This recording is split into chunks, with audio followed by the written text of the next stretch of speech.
আমি সৰুৰ পৰা এষাৰ কথা শুনি আহিছোঁ যে সফলতা পাবৰ কাৰণে ৰাতিপুৱা সোনকালে উঠিব লাগে। পৃথিৱীত যিমান সফল লোক আছে তেওঁলোকে কোনোদিন উদয় হোৱা সূৰ্য নেদেখাকৈ থকা নাই। সূৰ্য উদয় হোৱাৰ আগতেই তেওঁলোক উঠে। কিন্তু কিয়? কি আছে এই ৰাতিপুৱা সময়ত? কিয় মানুহ ইমান সোনকালে উঠিব লাগে? জানিম আজি আমি ৰাতিপুৱা সোনকালে উঠাৰ 6টা লাভ এই ভিডিঅ'টোত। চাই থাকক এই ভিডিঅ'টি শেষলৈকে আৰু শেষত এটা টিপছো দিম সোনকালে উঠাৰ। পজিটিভিটি। যেতিয়া আমি সোনকালে উঠোঁ তেতিয়া আমাৰ মনটোত এটা পজিটিভ এনাৰ্জিৰ সৃষ্টি হয়। পজিটিভ এনাৰ্জিৰ সৃষ্টি এইটো কাৰণে হয় যে তুমি তোমাৰ সপোনক, তুমি তোমাৰ পঢ়া শুনা বা তুমি যি কৰিব বিচাৰিছা তাক তুমি ফাঁকি নাই মৰা। তুমি তাৰ কাৰণে কাম কৰিছা। যিটো সময়ত সকলো শুই আছে সেইটো সময়ত তুমি অকলে উঠি তোমাৰ সপোন বাস্তৱত ৰূপান্তৰিত কৰিবৰ বাবে তুমি কষ্ট কৰিছা। মই নিশ্চয় সফল হ'ম। এনেধৰণৰ পজিটিভ এনাৰ্জিৰ সৃষ্টি হয় যি আমাক বহুত উৎসাহ আৰু সাহস দিয়ে। Extra time. ধৰি লোৱা তুমি সদায় 6টা বজাত শুই উঠা আৰু তুমি যদি কাইলৈৰ পৰা 4টা বজাত শুই উঠা তেতিয়া তুমি হাতত 2 ঘণ্টা এক্সট্ৰা সময় পাবা। মই এইটো নাজানো যে তোমাৰ সপোন কি বা তুমি কি পাব বিচাৰা, কিন্তু তুমি যি পাব বিচাৰা তাৰ কাৰণে কাম কৰিবৰ বাবে তুমি হাতত এক্সট্ৰা টাইম পাবা। তুমি যদি সদায় 2 ঘণ্টা এক্সট্ৰা টাইম পোৱা 30 দিনত 60 ঘণ্টা আৰু 1 বছৰত 720 ঘণ্টা। 720ক যদি আমি 24ৰে ভাগ কৰোঁ তেতিয়া পাওঁ আমি 30, অৰ্থাৎ 1 বছৰত তুমি 30 দিন, এমাহ এক্সট্ৰা পাবা। বেলেগে য'ত 12 মাহ পাব তাত তুমি 13 মাহ পাবা। তুমি ভাবা তেতিয়া তুমি বেলেগতকৈ কিমান সফল হ'বা। এই এক্সট্ৰা টাইমটো বহুত মূল্যৱান, যাৰ দ্বাৰা মানুহে 4 বছৰৰ সফলতা 1 বছৰত পাব পাৰে। Morning time is very beautiful time. ৰাতিপুৱা সময়টো পৃথিৱীৰ সকলোতকৈ ভাল সময়, কিয়নো সেই সময়ত পৃথিৱীখন শান্ত হৈ থাকে। চাৰিওফালে ঠাণ্ডা শান্ত, মাজে মাজে চৰাই চিৰিকটি কিৰিলি, কুঁৱলীৰ ফাকেৰে অহা সূৰ্যৰ কিৰণে এক মধুৰময় পৰিৱেশৰ সৃষ্টি কৰে। এনে পৰিৱেশত আমাৰ মন ফ্ৰেছ হয়, এনাৰ্জেটিক ফিল হয় আৰু আমি ফ্ৰেছ মাইণ্ডেৰে যি কৰোঁ তাক ভালদৰে কৰিব পাৰোঁ। পৰিৱেশ শান্ত হৈ থাকিলেহে মানুহৰ মন মগজ শান্ত হৈ থাকে আৰু তেতিয়াহে কিছুমান ডিচিশ্যন ল'ব পাৰোঁ। সেইটো কাৰণে ৰাতিপুৱা সময়টো সকলোতকৈ ভাল সময় বুলি কোৱা হয়। চেল্ফ লাভ।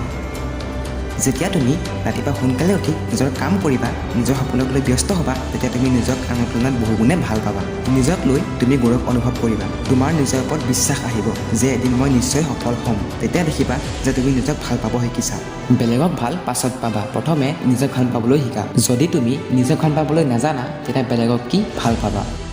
ন' ডিষ্ট্ৰেকশ্যন। যেতিয়া আমি দিনত কিবা এটা কাম কৰোঁ বা পঢ়াত বহোঁ তেতিয়া কোনোবাই মাত দিয়া বা ফোন কল মেছেজ আহি আমাক অসুবিধা কৰে, যাৰ কাৰণে 2 ঘণ্টা ধৰা কামটো 4 ঘণ্টা সময় লয়। কিন্তু সেই কামটোকে যদি আমি ৰাতিপুৱা কৰোঁ তেতিয়া কোনো ডিষ্টাৰ্ব কৰা নাথাকে, কাৰণ কোনেও ৰাতিপুৱাৰ টোপনি বিনা কাৰণত নাভাঙে আৰু যি নিজৰ টোপনি ভাঙি সাৰ পাই থাকে সিও নিজৰ কামত ব্যস্ত থাকে। গতিকে যি সাৰে থাকে তাৰ বেলেগক ডিষ্টাৰ্ব কৰাৰ সময় নাথাকে আৰু যি ডিষ্টাৰ্ব কৰে সি টোপনিত থাকে। সেইটো কাৰণে ৰাতিপুৱা সময়ত নিজৰ কাম কৰিলে মন পুতি কোনো ডিষ্টাৰ্ব নোহোৱাকৈ কৰিব পাৰি। Good for health. ৰাতিপুৱা সোনকালে উঠা অভ্যাসে মানুহৰ স্বাস্থ্য বহুগুণে সুস্থ কৰি তোলে। 2015 চনৰ হাৰ্ভাৰ্ড ইউনিভাৰ্চিটিৰ এটা ৰিচাৰ্চৰ মতে যিসকল লোকে মাত্ৰ 15 মিনিটৰ কাৰণে নিয়মিতভাৱে যোগা বা কচৰৎ কৰে তেওঁলোকৰ শৰীৰত বাকী লোকৰ তুলনাত 20% এক্সট্ৰা এনাৰ্জি পোৱা যায় আৰু তেওঁলোকৰ শৰীৰৰ চাৰিওফালে এনেকুৱা এবিধ শক্তি উৎপন্ন হয় যিয়ে বাহিৰৰ ভাইৰাছ, বেমাৰ, বীজাণুৰ পৰা শৰীৰটো ৰক্ষা কৰে। আপোনাৰ মাত্ৰ 10-15 মিনিটৰ ধ্যান, য়োগা, কচৰতে আপোনাৰ স্বাস্থ্য সদায় সুস্থ কৰি থ'ব। ৰাতিপুৱা সোনকালে উঠিলে মানুহৰ ব্লাড চুগাৰ লেভেলো কণ্ট্ৰল কৰি ৰাখে, যাৰ ফলত ডায়েবেটিছ হোৱাৰ পৰা দূৰত থাকিব পাৰি আৰু যাৰ আছে সেয়াও কণ্ট্ৰলত ৰাখে।